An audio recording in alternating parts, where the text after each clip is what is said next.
Hey everybody, John Lunsford here. The Oscar nominations are out. You can catch that video down in the description below where we go over all that. But today, it's time to play Oscar Pick'em.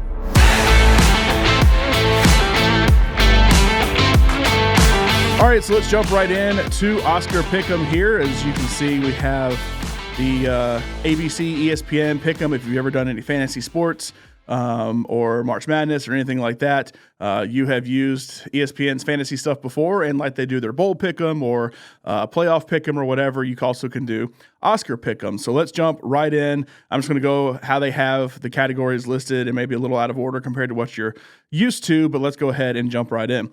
All right, so in the first category, we have actor in a leading role. Adrien Brody is the favorite here. He did win the Golden Globe for drama. But as you can see, a lot of people picking Timothée Chalamet. I do think if somebody comes from behind Adrien Brody to win, it would be him.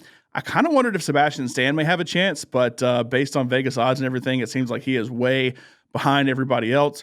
Don't know if maybe he was nominated for A Different Man instead of The Apprentice. Maybe he would have a little bit better chance. I don't know, but obviously enough people thought about him to vote for him here for The Apprentice. But I am going to go with Adrien Brody here. And hey, if you're looking to win the grand prize, which is a round trip for two to the official Oscars watch party, you know, maybe you need to go with the lesser picked person. But Adrien Brody, I actually think, will win the award. Going down to actor in a supporting role, Kieran Culkin, I think, is the shoe-in for this one. As you can see, 83% of people have picked him. If you look at the odds overall, he is minus 1,000. So he is definitely the favorite here. Yura Borisov from Anora, who played one of the henchmen there in Anora, may have an outside chance. He's actually the lowest picked.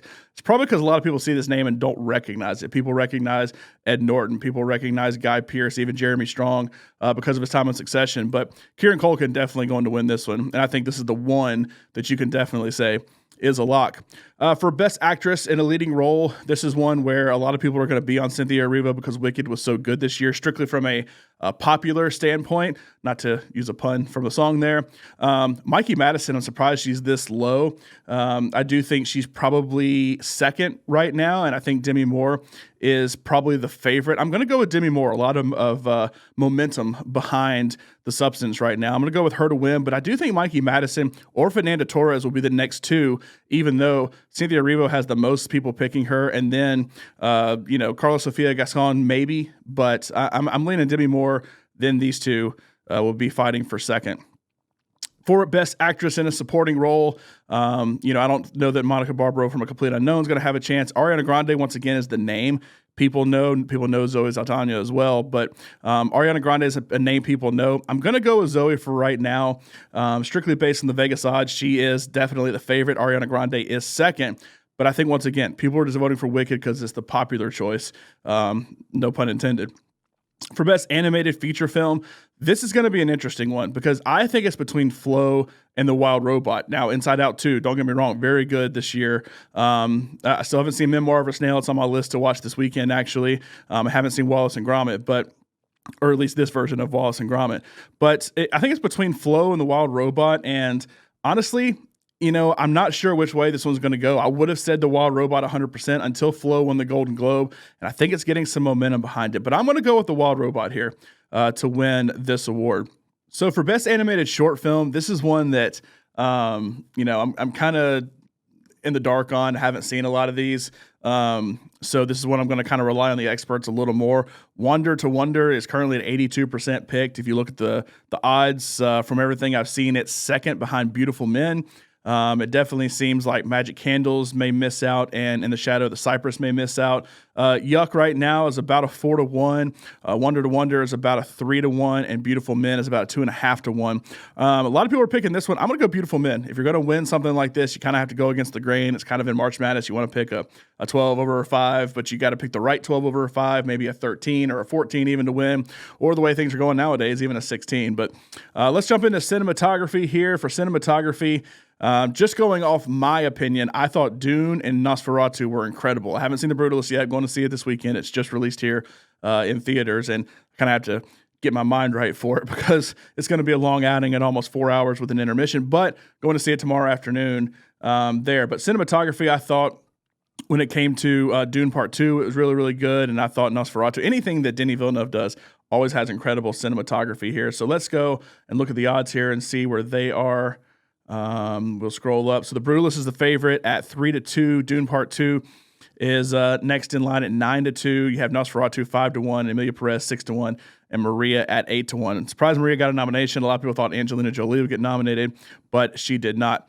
So with this one, I'm probably going to go with The Brutalist here because it does seem to be the Vegas favorite here. Dune, this is something it easily could win. Even Nosferatu, I think, has an outside chance of creeping in there. But I'm going to go with The Brutalist because, once again, Dune is a popular movie as opposed to The Brutalist, which is not only a 4-hour movie, but an A24 movie, and those typically aren't killer when it comes to the box office.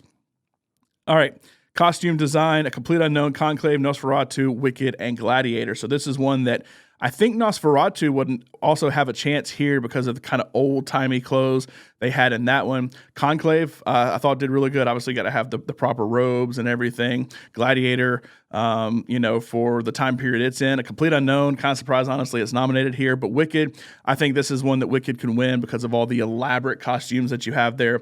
I think it's got a good chance to win here. It's currently sitting at 3-2. Nosferatu next at 4-1. Gladiator at 6-1. And then it drops off pretty good from there. Best Director, kind of interesting how they have all these ordered here, but let's go to Best Director. Brady Corbett, I think, is a favorite. Let's pull it up. Yeah, Brady Corbett's the favorite here. Once again, people going with maybe a little more popular choice because James Mangold is a name they know.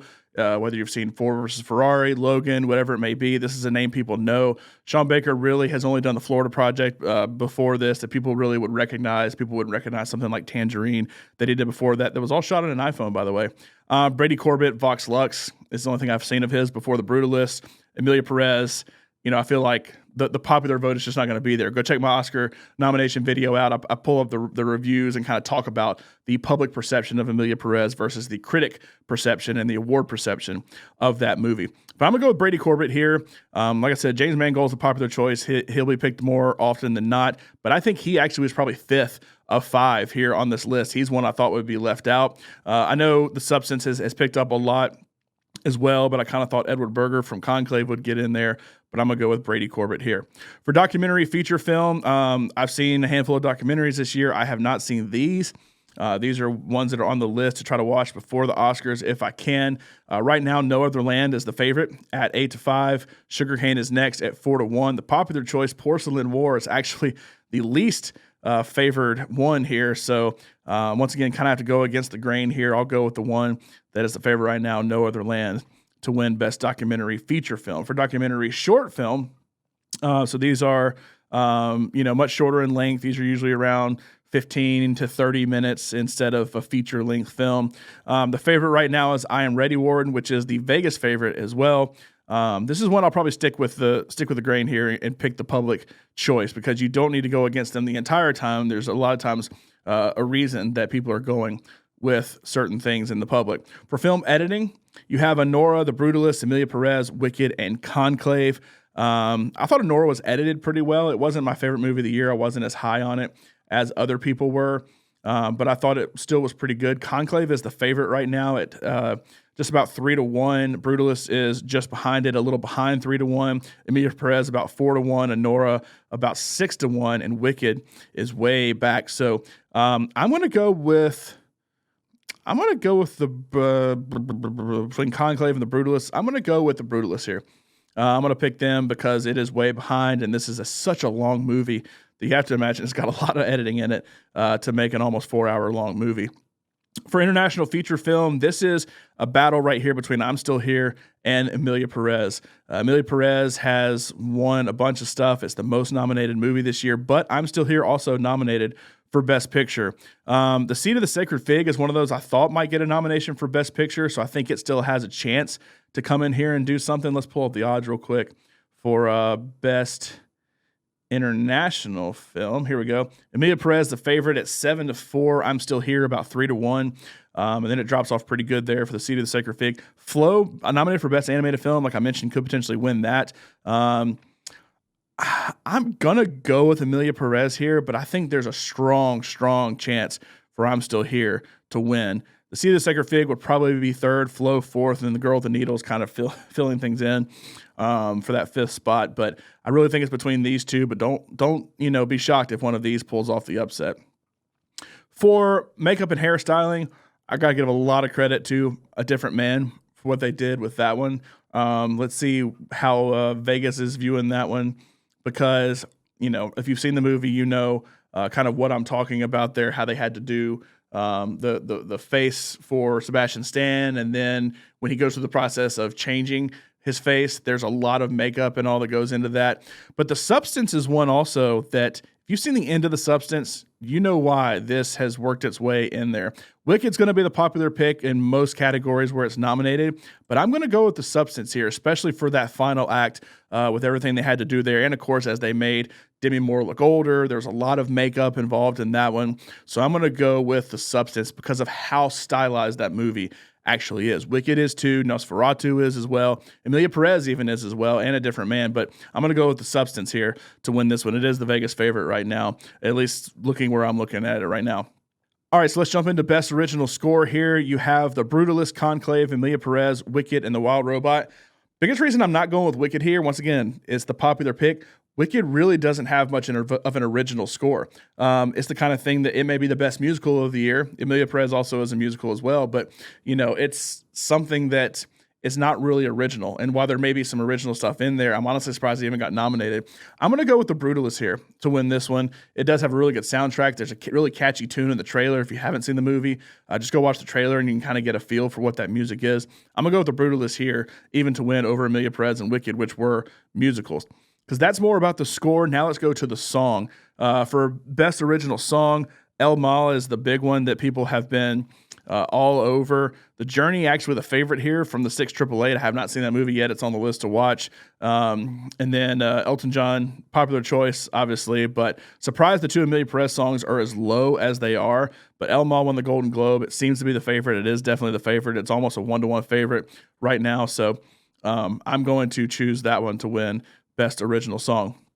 For production design, this is one I think Wicked could get. I think Dune could get. I think these two probably should be the favorite. The Brutalist is in there as well, but I'm going to go with Wicked to win this one. Kind of honestly surprised Dune has this high of a score. I figured a lot of people would pick Wicked for this one, but a lot of good production design for Wicked. Not as much CGI. There is a lot of CGI, but I feel like not as much CGI, whereas Dune, you're in the desert, and a lot of the other stuff that is added to it after the fact, the worms, all that stuff, is a lot of CGI. So I'm going to go with Wicked, which did have a lot of practical effects, a lot of practical sets built, even though there was a lot of CGI towards the end with the flying monkeys, the Emerald City, and stuff like that. For live action short film, once again, haven't seen a lot of these. I'm going to have to rely on the experts for this one. Let's see who the favorite is. The Last Ranger currently is the biggest one. Best live action short, The Man Who Cannot Remain Silent is the favorite right now. Anuja is next with only 1% picked. I'm Not a Robot. The Last Ranger is actually last at 8-1. This could go any way. I'm going to go with The Man Who Cannot Remain Silent because that's what Vegas told me to do. All right, best sound. This is one I think Dune has a good chance of winning. Let's see where the odds are. Dune is 83% picked here. Wicked is actually the favorite at a little over 2-1. Dune is 3-1. I'm going to go with Dune to win this one. Obviously, you could do Wicked. You could do Emilia Perez, The Complete Unknown, all kind of musicals, The Wild Robot as well. But I'm going to go with Dune to win this one. Visual effects, this is where some different movies come in. Alien Romulus has the majority right now. I thought the effects in Alien Romulus were really good, except for on the Android. And if you've seen the movie, I hope you know what I'm talking about here. Dune Part 2 is actually the favorite right now, followed by Kingdom of the Planet of the Apes. Those movies continue to be really good for what they are. Obviously, you have a ton of CGI in there because there's not a lot of humans in there. They're all apes instead. And so I think it has a good chance as well. Wicked is right behind it at third. Better Man, if you have not seen Better Man, I highly recommend it. I think it's criminal how few people have actually gone to see this, regardless of what you think about Robbie Williams. I didn't know much about Robbie Williams going in, and I thought it was an incredible movie. It's one of my top 10 of the year. I highly recommend it. I'm going to go with Dune Part 2 here for effects. Alien Romulus actually last in odds right now. It doesn't shock me at all that it got picked for or got nominated for this, but I have to go with Dune Part 2. Kind of surprised Deadpool and Wolverine didn't get a nomination here. I thought it might have gotten in instead of Better Man, but we'll see what happens here. I'm going to go with Dune Part 2 in this one. For adapted screenplay, A lot of good competitors here with this one. Conclave is the favorite, and it has 80% picked. Emilia Perez is next, followed by Complete Unknown, followed by Sing Sing, followed by Nickel Boys. Really like Sing Sing. Wish it would have gotten a Best Picture nomination, but I'm going to go with Conclave here to at least win Adapted Screenplay. For Original Screenplay, Anora is the favorite. This is a chance for Sean Baker to win an Oscar, and I do think he wins an Oscar here. The Substance, very interesting screenplay. If you've seen the movie, you know what I'm talking about. The Brutalist is actually second in odds than The Substance, but I'm going to go with Anora. Jesse Eisenberg, this is a chance for him to win an Oscar. I would love to see him win because I thought he actually was the star of this movie more so than Kieran Culkin. I felt like with Kieran Culkin, I was getting a lot of Succession, Roman Roy. I think with Jesse Eisenberg, he did really good in this. He wrote, directed, produced, and starred in this movie, and this is his main nomination here since it didn't get Best Picture, and he did get nominated for Best Actor. So I'm really pulling for Jesse Eisenberg here, but I think this is a chance to get Sean Baker an Oscar because I don't know what else it'll win. And then for Best Picture, this is the big one. So you have, right now, The Brutalist is the favorite, and it has the most picks. That doesn't surprise me at all. If you go to the odds and look at it, let's see. I'm going to pull up BetMGM for this one because I know they have, or let's go FanDuel. FanDuel odds, The Brutalist is at minus 140. Emilia Perez is next at plus 340. It's at 3% picked. You have Anora at plus 430 in third. Conclave at plus 500 in fifth. Then you drop way down. Wicked's at 16-1. Dune Part 2 is 23-1. Nickel Boys and The Complete Unknown are also 23-1. Nobody really picking those two. The Substance, look, it got a lot of nominations. I think Demi Moore has a chance to get some, maybe even like Screenplay, but The Substance I don't think has any chance to win Best Picture. It's at 31-1, and I'm Still Here. It's way down the list at 50-1. I think it's got a lot of buzz. I think it could compete for Fernanda Torres to potentially win Best Actress and potentially in Best Foreign Film. I don't think it wins here. If a foreign film wins, I think it'll be Emilia Perez. And like I said, it's second at plus 340.